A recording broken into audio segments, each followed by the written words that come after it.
Vitamin D deficiency की, तो बच्चों में मोस्टली जो है डेफिशिएंसी पाई जाती है विटामिन डी की। उसकी कुछ अर्ली और लेट प्रेजेंटेशंस होती है, तो मैं उन सब प्रेजेंटेशंस को आज कवर अप करूंगा ताकि वो आपको समझ में आए और आपको याद भी हो।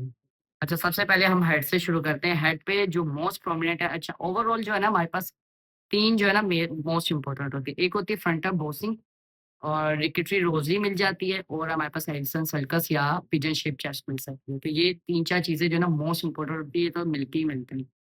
अब हेड से शुरू करते हैं। हेड पे हमारे पास अगर फ्रंटल बोन पे हम देखेंगे ना, फ्रंटल बोसिंग मिलेगी।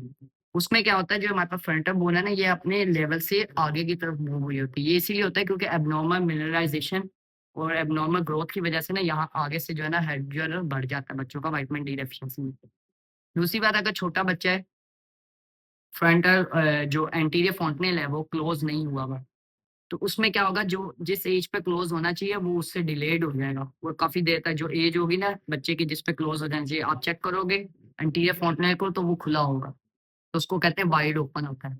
और नॉर्मल साइज से भी ज्यादा वाइडेंड होगा। वो इसीलिए होता है क्योंकि बोन्स जो है ना सॉफ्ट होती हैं, तो वो अपनी जगह से डिस्प्लेस रहती हैं।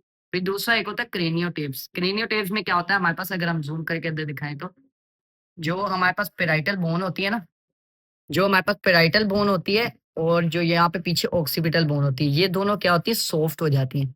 और इसको कहते हैं पिंग पोंग बॉल हमारे पास अपीयरेंस होती है। तो आप बच्चे का जब हाथ ऐसे हाथ लगाएंगे ना सर के ऊपर और उसको विटामिन डी डेफिशिएंसी होगी, तो ये सॉफ्ट होगा हेड पीछे से, और ये आप दबाओगे तो ऐसे दबेगा। तो इसको क्रेनियोटेप्स कहते हैं। और यहाँ पे हमें एंटीरियर फोंटनेल को देखना होता है, या तो वाइडेंट होगा या डिलेड क्लोजर होगी।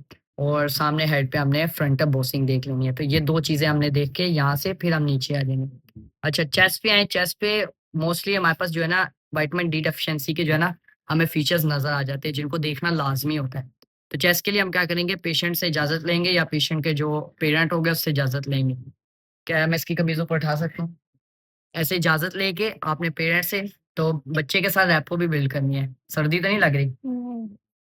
अच्छा, साथ ये पूछते रहना आपने, सुबह का नाश्ता क्या खाया था? सुबह का नाश्ता पराठा और दही। अच्छा, मजा आया था? जी। अच्छा, आपने जो है बच्चों के साथ रैपो अच्छी बिल्ड करनी है ताकि वो आपके साथ कंफर्टेबल हो।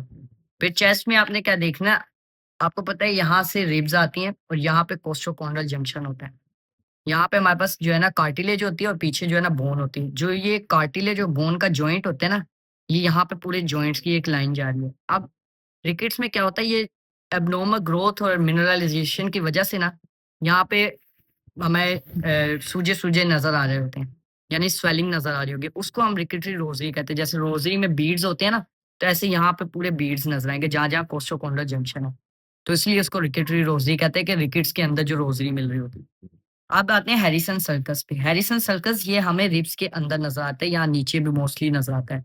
ये क्यों होता है? क्योंकि रिब्स, अब रिकेट्स की वजह से बोन्स होती है सॉफ्ट, सॉफ्ट होने की वजह से ना ये हर रेस्पिरेशन के साथ ना ये अंदर डिप करती है, जिसकी वजह से यहाँ पे ना एक ग्रूव बन जाता है, उसको हैरिसन सर्कस कहते हैं। फिर तीसरा जो हमें चेस्ट में मिलता है वो हमें मिलता है पिजन शेप चेस्ट। उसमें क्या होता है, जो हमारे पास स्टर्नम होता है, अब जैसे यहाँ पे आपको नॉर्मल स्टर्नम नज़र आ रहा है, उसमें क्या होता है, ये स्टर्नम जो है ना ये ओवर ग्रो कर जाता है, ये बाहर की तरफ होता है, रिब्स अंदर की तरफ होती है। तो जैसे पिजन का होता है ना कि सेंटर वाली बोन बाहर होती है, तो इस तरह नज़र आता है, इसलिए उसको पिजन शेप चेस्ट कहते हैं। अच्छा, इसका मेडिकल टर्म हमारे पास होती है पेक्टस क्रेनिएटम होता है इसको, पेक्टस क्रेनिएटम कहते हैं इसको। और फिर हम जाते हैं इन तीनों चीज़ों के बाद, अच्छा पेशेंट को आपने जो है ना कवर अप लाज़मी साथ कर देना है।